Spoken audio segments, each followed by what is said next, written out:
What's up, party people? It's your number one, SimeonHendrix, and this is Steady Focused. A lot of you had been hitting me up saying, Simeon, love the interviews. When are we going to get an interview with a cinematographer, a videographer, filmmaker, something like that? We've had a lot of incredible photography. Well, have no fear. I hear you. I love you. I love those things as well. In this episode, we have Mr. Zack Morris on the show. He is a music video director, producer, cinematographer, editor. He's like a one-man show that is working his way through the Texas music charts. And he has a very unique niche that he is servicing to the best of his ability. And he's putting out very creative, awesome videos. So he's a good friend of mine. We're going to talk about our history. How did I meet him? How did our paths cross years ago? Hint, it has to do with rock and roll. We also talk about gear. We talk about the life of a videographer and a photographer. And one of the magic moments of the interview is when he's talking about working through the Texas music charts, and he knew he had this burning desire to edit music videos.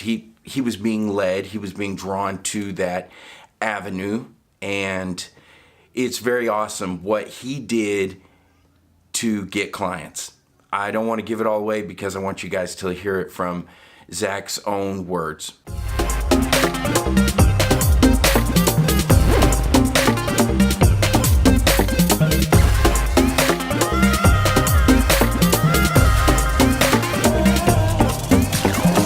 Welcome to the show, Zack. How's it going, brother? Pretty good, man. Good to be with you. Yeah, man. So it was maybe 2006 or 2007. I was trying to remember. I was trying to think about that last night, too. I couldn't remember. I was like 08, 07, somewhere around there. Yes, and so I had found you on MySpace. I saw some videos you were doing. It looked like a live music or something in the Dallas area. And I was like, man, this guy's amazing. So again, it goes back to rock and roll. And we brought you up to Wichita Falls to shoot a music video for the band. And then, fast forward to 2016. And then I see you working with another good friend of mine, Eric Willis, who is a country music artist. And you're putting out music videos for him. So introduce yourself. Zack, how'd you get in love with music videos? I started music videos probably, around the same time we met up. That was when I first started dabbling in it. I had a day job. I worked for a PBS station. I was doing documentary work and, just learning everything that I possibly could. So in my free time, I was trying to get into stuff that I really love to do. Could never play music, so music videos were always the next option. When I started doing video stuff. And I started just doing local band stuff and a pop band, a hardcore metal band, and then that hit MySpace and Facebook, and then I discovered the Texas country music scene, and that's been 7 years now. 7 years now, so I've got quite a few under my belt. 7 years that you've pretty much almost exclusively been working in that genre, is that right? Yeah, it wasn't planned that way, but I discovered it, and there's a broad spectrum of acts in that world. I mean, the way I got into it was I did a country video for this band that was recommended from a friend, and they were an older group. They'd been around a while. And they weren't even really in the Texas music scene. They were just a country band. They were a Nashville band at one point in time. And I did that video, and it was my first country video, so I had one under my belt. And then I discovered the Texas music charts, and it was downhill from there, or uphill from there. I started emailing and Facebook messaging every person that I could find on that chart. And wow. Emails started coming back, and it was just blind emails and cold calls pretty much.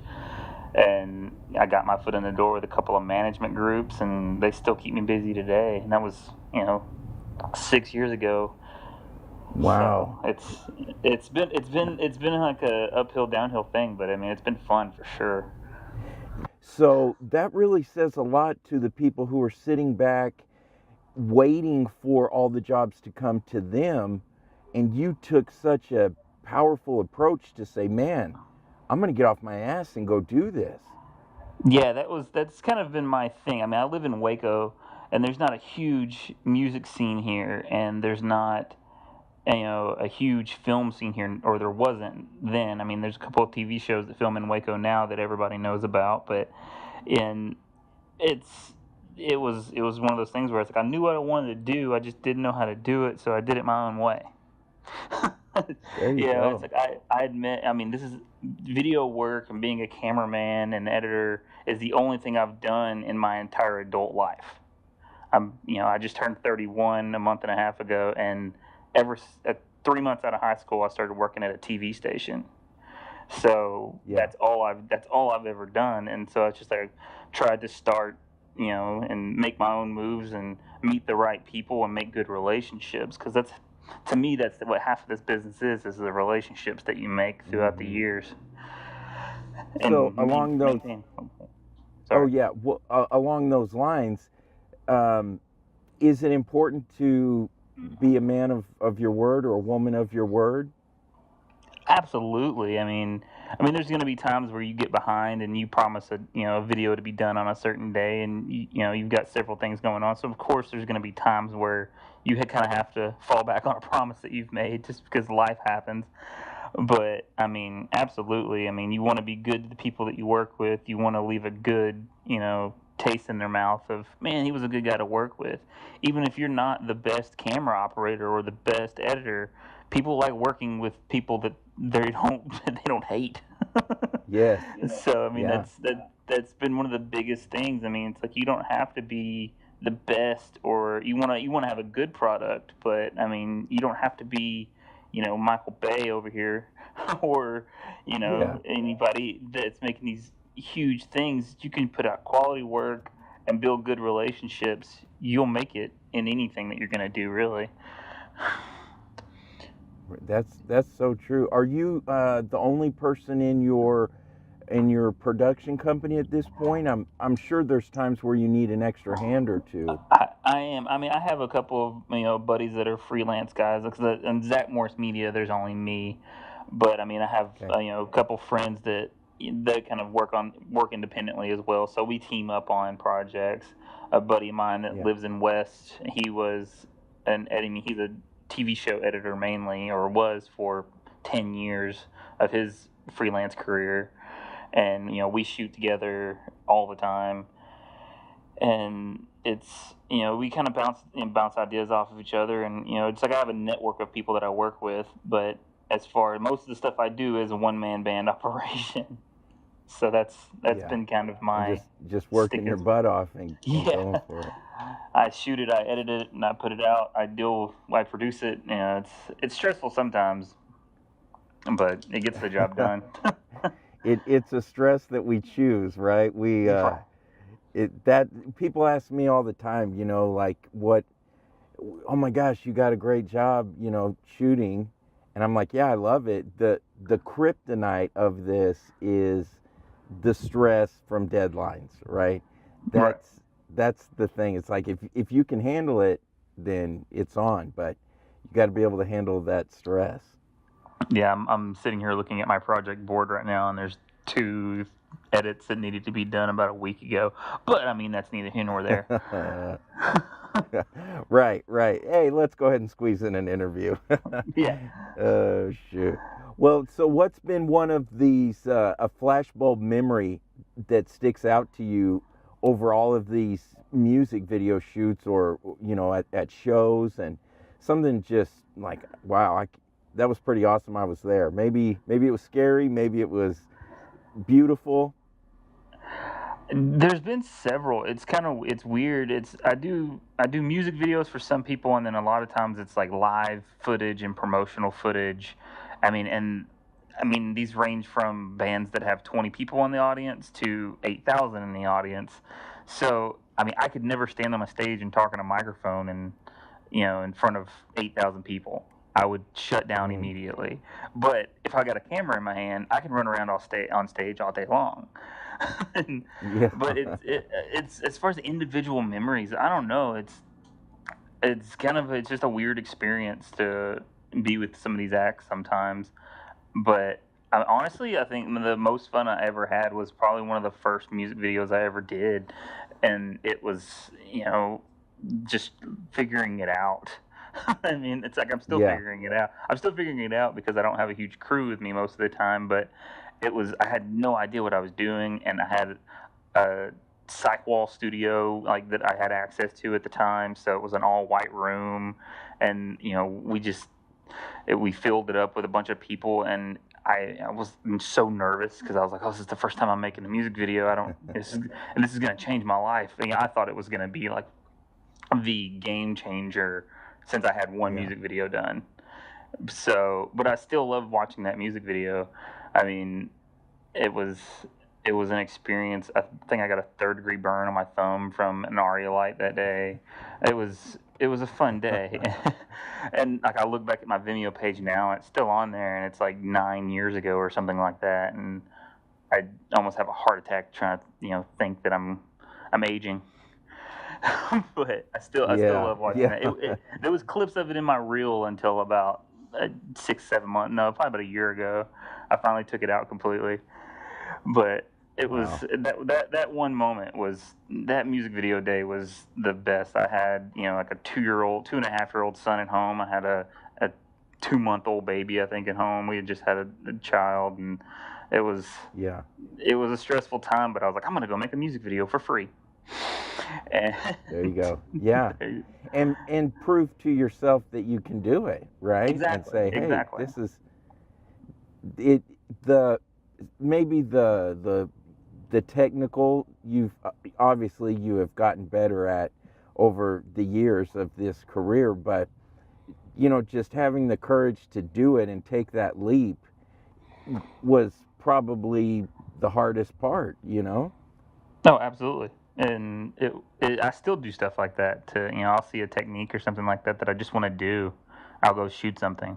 That's all you can do is just practice. keep practicing it. That's it.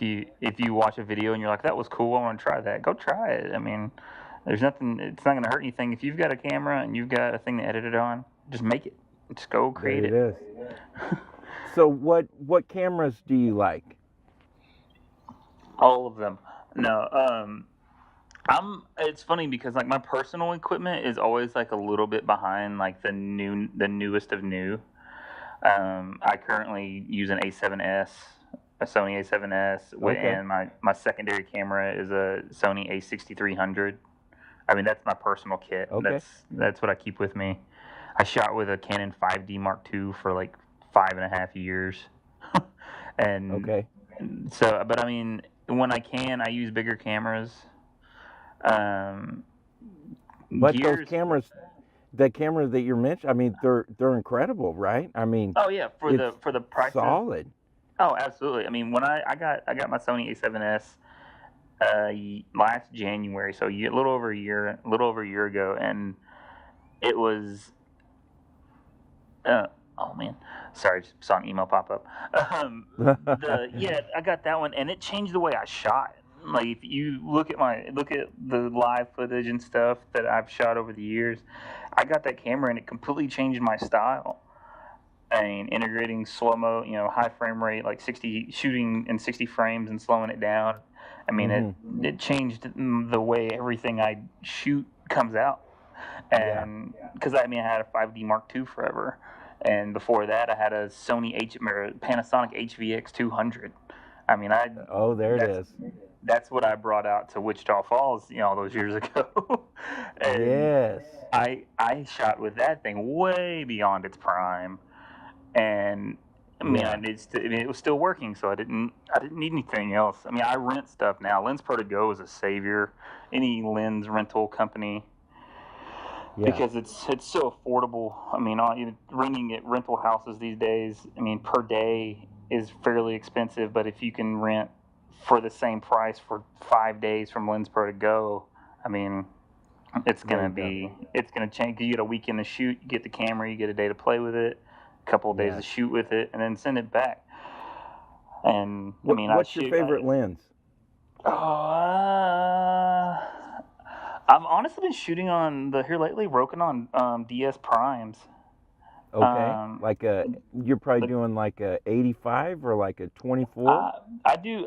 24 is probably my favorite on that one because I do a lot of handheld stuff and get up close and personal. But with the A7S, I can also switch it over to a crop sensor, Ah. so I can punch it in a little bit if I need to. Mm-hmm. So I get kind of a 24 and like almost a 35 out of it. So I Oh can play yeah. with it that Okay. way. I can play with it that way. But I mean, my ride or die lens is a Canon 24 to 105, even though it's an f4. Okay. With the A7S, it's magical because the high ISO I can go into with that camera. But yeah, the 24 to 105 is my light because it's such a good. It's so wide, and then I can zoom in real far. You know, it's the range on it can't be beat. I mean, Yeah. I Really. could do a better aperture, but I'll live with the f4 to have the range. Well, especially like you're saying, if you could jump that ISO, how high can you take the ISO and still have a picture that you're really in love with? I mean, I've shot at it at like 30,000 ISO, I think, Dang. and What? graded it out. Yeah, I mean, the A7S is a crazy camera. Man, That's why that is wild. the Sony really changed the game when they came out with that one to me. And I mean, there's three different versions of the A7 series, but the A7S, if you're gonna do video, I mean, look at eBay, get a used one. I mean, it doesn't have to be the A7S2. I mean, I just have the Mark One, and it is magical. And you love it. I do. Wow. So over these years, what's been your number one lesson learned? Like you said, man, maybe a huge epiphany you had, or maybe it was a moment that you were super embarrassed, like, oh my, you're right, I overstepped this or something. There's been several humbling moments. I mean, you can't bite off more than you can chew too early. You have to Yeah, really know what lane you're in. You know where you're at in your career, like what you're capable of. I mean, yeah, and honestly, I've been probably like I hate using the word humble, conservative, I guess, with what okay, I'm able to do. I mean, I don't think I'm at a certain level, but then I look at what I do, and then I'm like, oh well, I am capable of doing this next level stuff. okay, I've always saw myself as like a middleman. You know, it's okay, not there yet, but okay, yeah, but when you take I've had to back out of a couple of projects, and you know through in the 8 years that are 7 years I've been doing freelance.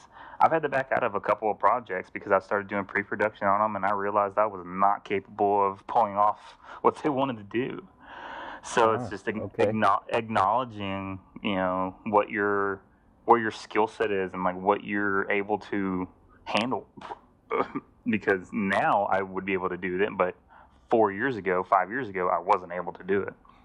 okay, So I think that's one of the biggest staying humble.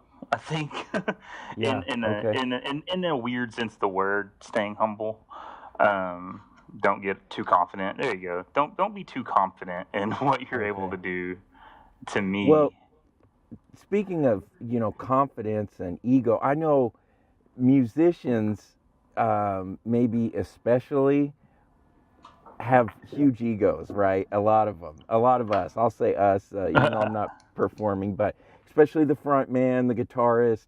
And then a lot of times when you go up to the show, there can be this kind of a high school thing like, are you in with the cool band? Do you feel that a lot being the cameraman or the cinematographer?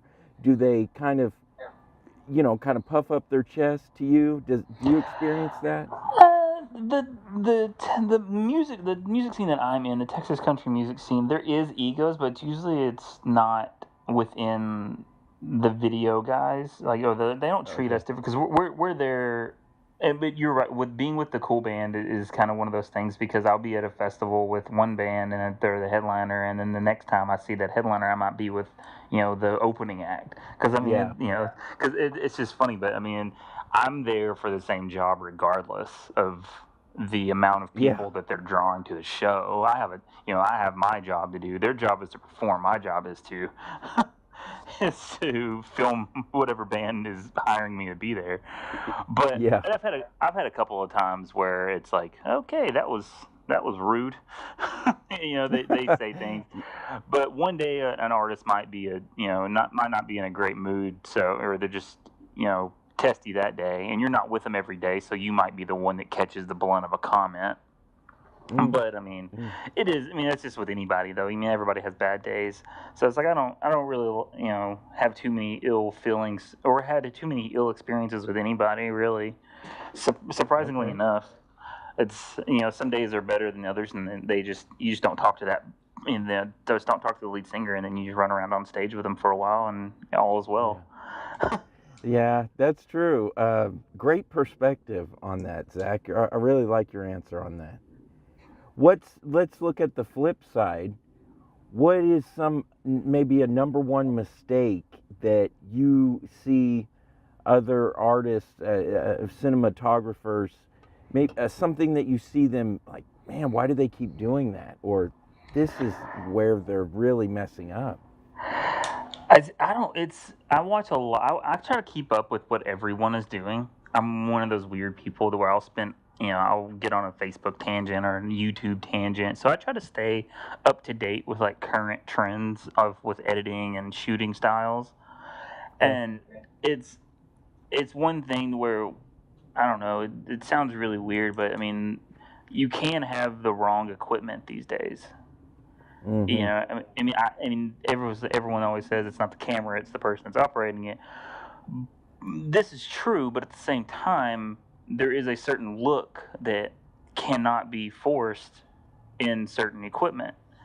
And so, I Okay. mean, that's my thing. It's like they're shooting. They wanna have this top notch effect or look, but they they can't pull it off because of what they're shooting with. They're not shooting within the capabilities of their equipment. So it's Yes. like my main thing is like fake slow mo. Like when you're slowing Ah, down yes. 24 frames per second. Because you didn't shoot 60p, but you want that really cool slow look, or 120 frames or whatever, and you have just slowed down blurry video, which was Yes. which was acceptable years ago, but now there's kind of a standard that everything's kind of falling. Philip Bloom kind of set the mark for us all when he started putting Yeah. out slow mo videos Yes. and in the style of like the mini docs that he does. Yes. And so it's just a noticeable difference in a final video to where if one guy gets a video done by someone that has these capabilities and then they hire another person the next time and they do fake slow mo and stuff like that, it's just a noticeable difference in the work. Yes. That's one of my biggest pet peeves. I don't know. It's just little technical Yeah. things.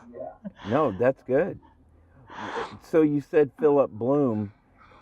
So I'm guessing he's one of your heroes, or who are some of the people you look up to? Some of my early influences were a group. Well, it started out in skateboarding actually. I started making skate videos when I was in high school, and there was a guy named Ty Evans, and I loved everything he did. And now, 15 years later, he directs like everything they shoot on is red, and they do extreme sport films all over the world. So I've watched him grow too over the last 15 years. Still an inspiration. And then there was a music video group named Endeavor Media, and they did a ton of like hardcore and hardcore videos back in like 2009 ish, and now they make documentaries for a living and big commercial work. So thinking back on it, some of my early influences were just people that were starting out too, and I thought they were the biggest things ever. But they've still grown significantly in their careers in the last 10 years. So, and then of course today you've got Philip Bloom and Shane Holbert, and David Fincher is a big influence of mine as far as shooting style. So I mean, those are some of the influences that I've kept with me over the years. Are you Adobe, or do you go Final Cut, or what do you like to use? I'm Adobe now. I switched completely probably 3 years ago. Okay. Maybe a little bit longer than that. Once the Creative Cloud came out, and it was, I weaned off. It took me probably a year and a half to wean off of Final Cut Pro 7, because that was I mean, Final Cut is what I started on in high school. Final Cut 3 came out, and I bought a Mac before I even graduated high school, and probably one of the worst business decisions I ever made in my life. But I mean, that's a whole nother world of young filmmakers. Gosh. It's a lot cheaper now, but 13 years ago, it was super expensive. But you gotta have the tools, right? You gotta have if you're gonna build a house, you gotta have the hammer. Yeah. You do have to have the tools, but 18-year-old Zack did not need to put a Mac Pro on his credit. That's for sure. Oh man. Talk about your.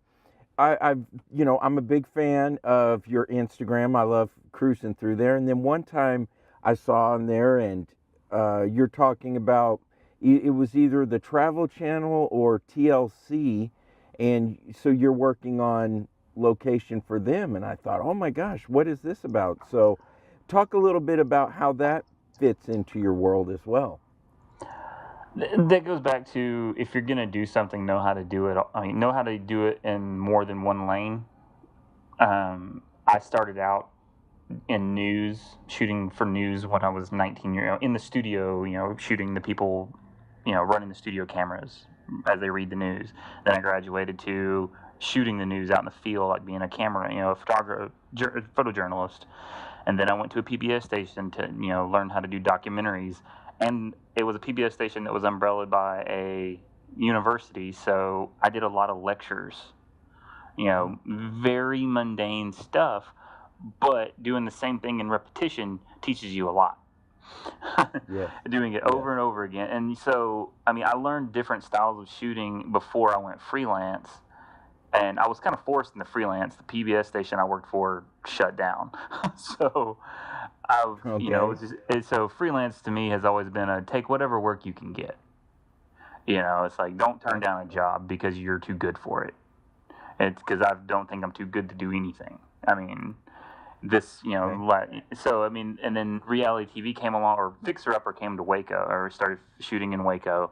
And I got on that show. I, contacted them. I was like, hey, this is what I do, and I kind of got in on the low level with that production company. And they were like, you don't really have a lot of reality TV experience, to come up in our ladder, because I wasn't a camera operator to them. They knew I knew what I was doing, but I wasn't at their level yet. So I have a old acquaintance that is the head director of photography at a production company in Austin, and they do My 600 Pound Life for TLC. He threw me into that show, and I started shooting on that, and then I got those credits under me, and then the same company that does Fixer Upper who's I've traveled around the world a little bit with. I work on extreme water parks with them, and it's like a 4-man crew, and it's a fun thing. Reality TV is a really fun thing, and if you get into it, you can work for years and years and years and make a really good living. But yeah, reality TV is just kind of one of those things that's I like doing it, but it's like I can't commit to it full time. Yeah. You're out of pocket too much. Sure. So they give you kind of the sprinkles, or they'll say, "Here you go. We've got a few dates. Can you fill in something?" Yeah, that's kind of how I do it. I mean, I love doing it, and it's just and it's a taxing thing too. I mean, the extreme water parks. We went to New Zealand last year for 8 days, and it was 3 different locations across New Zealand, and there was no down days. It was, shoot, Wow. shoot, move. And, it's, I'm out of pocket. It's like I couldn't edit on the road, really. Like, I couldn't do anything else but that. And Yeah. so it's kind of hard. If you're a reality shooter, that's pretty much all you do, or you really have time to do. It's hard doing both, juggling like the music video and my freelance stuff, and doing Yes. that's a hard juggle. But you learn a lot. Does your wife go with you on the road? No, if it's like in Texas and it's bands and stuff, she'll go with me every once in a while. She used to a lot, and we've been married for 3 years now. And when she used to go with me all the time, but now it's just kind of like, you go do that. She stays home. Yeah. But yeah, the majority of what I do is within the borders of Texas, and it's crazy. Like I got a new truck in October, and I've already put like 17,000 miles on it or something like that. And it was a brand new Dang. truck. It had like 20 man. miles. You're It had putting like in 20 the work, miles on it. dude. Yeah, I mean, I drive all over the place. But yeah, that's the shooting on TLC and stuff like that. So that's why I tell everybody, get in anywhere you can, because you never know what you're really gonna fall in love with and what's gonna stick. Mm-hmm. Because knowing how to do it all makes you a more usable camera operator or editor. Because a lot of shooters don't edit, and that's okay. a thing too. Like, it's when you shoot on those shows, you shoot it and you never see that footage until it hits air. And Oh, wow. like you'll shoot the day, and then the next time you see that footage is, 6 months later when it is on TV. And it's always I forgot about that. And like I think Extreme Water Park gears back up, and next week, because they broke the season up, and I think 2 of the episodes that I worked on or 2 of the segments that I worked on are coming on next week, and it's like, hey, that was back in November. That was almost a year ago. Wow. And what would you say, people listening out there, inspiration or just words of wisdom? Just set goals for yourself. It's like if you want to see yourself grow in your company, set a goal for that company in a 5-year goal, and then try to get as close to it. It may not, goals look different sometimes than you originally think they are. Like, I never imagined myself making country music videos, but that's what I do, and I still get to make music videos and other music related videos for a living. Mm-hmm.